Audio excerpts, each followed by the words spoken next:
एक महत्वाची बातमी आहे. खुलं खाद्यतेल विक्रीवर बंदी घालण्यात आली आहे. गोरगरीब ग्राहकांच्या अडचणीत त्यामुळे आता वाढ होणार आहे. धाराशिवच्या आठवडी बाजारात पॅकिंग तेल विक्री सुरू झाली आहे. पाव किलो अर्धा किलो तेल घेऊन गरजा भागवणाऱ्या गोरगरिबांना जास्तीचं पॅकिंगचं तेल घ्यावं लागतंय.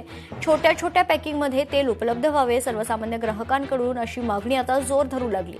जास्त पॅकिंगचे खाद्यतेल आणि साखरेचे भाव गगनाला भिडल्यामुळे सामान्य ग्राहकांना महागाईच्या झळा बसतायत. याचाच आढावा घेतलाय लोकशाही मराठीचे प्रतिनिधी काकासाहेब कांबळे यांनी. पाहूयात. सुट्टे खाद्यतेल विक्रीला बंदी आल्यानंतर धाराशिवच्या बाजारात आता पॅकिंगचं तेल दिसायला लागलं. तुम्ही पाहू शकता की आता इथं सगळे विक्रेते जे आहेत ते आता पॅकिंगचे पाऊच तेलाचे पाऊच विकताना दिसत आहेत. आता लूज तेल बंद झालंय आता विक्रीचं. आता तुम्ही पॅकिंगचं तेल विकायले, काय फरक पडला बाजारात? काय नाही परिणाम झालेला. तेल विकायचं तेल विकतंय तेवढं. हा, पण गिराईक थोडं कमी झालंय. लूज तेलाचे विक्री बंद झाली पण गिराईक बंद झालेलं आहे, कमी झाले जरा. थोडा परिणाम झाला तेलावर विक्रीवर. गरीब लोक अर्धा किलो पाव किलो घेणारे लोक आता एक पॅकेट घ्यावं लागले त्यांना. काय बोलत आहेत तुम्हाला? तेलाच भाव वाढल्यामुळे त्यांचं थोडं परिश्रम चालू झालेले आहे. पहिला अर्धा किलो हे घेत होते खुलं तेल, ते आता ते लोकांना पिशवी जड चालले जरा.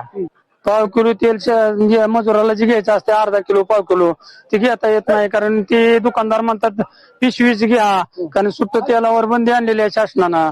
त्याच्यामुळे आम्हाला परवडत नाही म्हणते, तिथे सुट्ट बंद नाही, पिशवीच घ्या तुमच्या तुम्ही. त्याच्यामुळं विक्रीवर त्या दुकानदारावर वेगात आलेले आहे. महागाई चौकट वाढलेली आहे.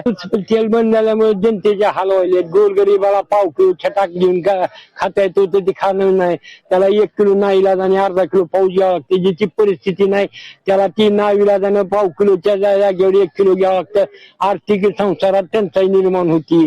मग तेल घेतलं तर साखर मिळत नाही, साखर घेतलं तर मीठ मिळत नाही, अशी गत आहे सध्या मार्केटची. जे अर्धा किलो पाव किलो जे गरीब लोक आहेत त्यांना पाव किलोवर त्यांची गरज भागत होती, त्यांना आता 1 किलो तेलाची पाऊच खरेदी करावी लागेल.